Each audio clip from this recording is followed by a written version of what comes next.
عليكم ورحمة الله وبركاته. ازيكم؟ عاملين ايه؟ اخباركم ايه؟ يا رب نكون بخير. النهاردة هنعمل مشروب بارد حلو جدا وهو الايس كوفي.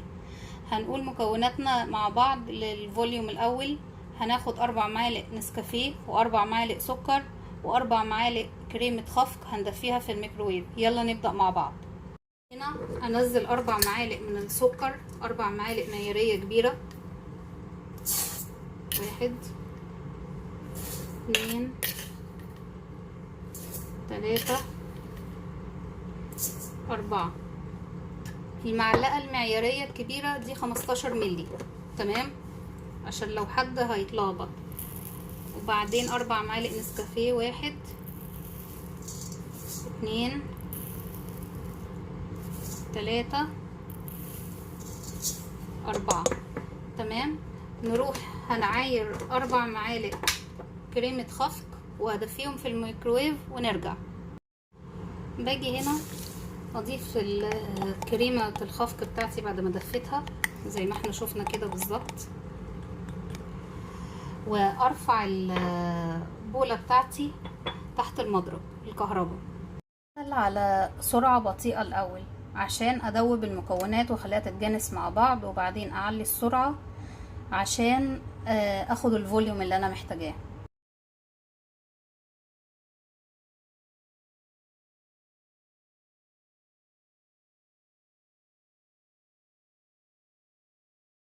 هنا زي ما احنا شايفين بالظبط بقت فضلت اضرب فيها ممكن 10 دقايق ربع ساعة بالمضرب الكهرباء لحد ما وصلت للفوليوم اللي احنا شايفينه كده اهو. انا هرفع دلوقتي المضرب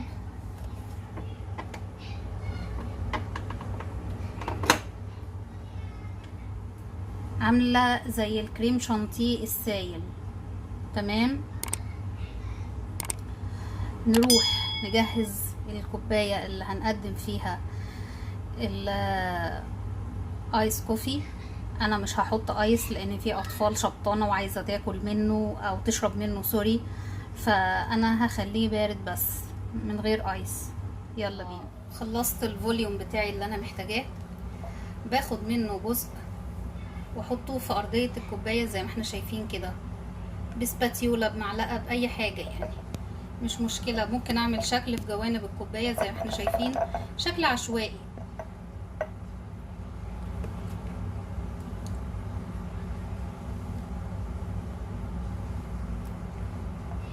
بالظبط كده، تمام.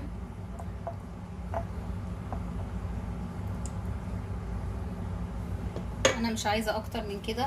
معايا اللبن بتاعي ساقع جدا، انزله في الكوباية زي ما احنا شايفين،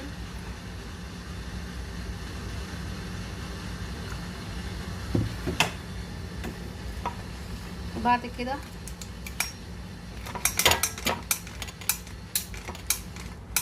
بنزل كأني بحط كريم شانتيه.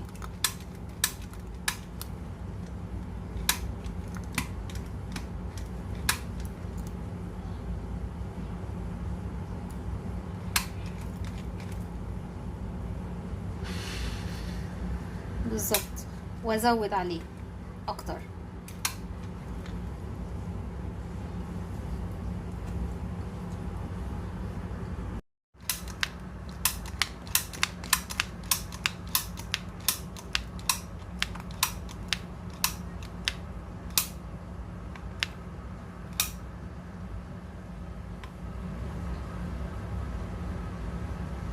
وبكده اكون زي ما وريتكم الايس كوفي بتاعي. وكل ما يبقى بارد كل ما يبقى احسن، اما بيتحط عليه مكعبات التلج بيبقى اجمل واجمل كمان.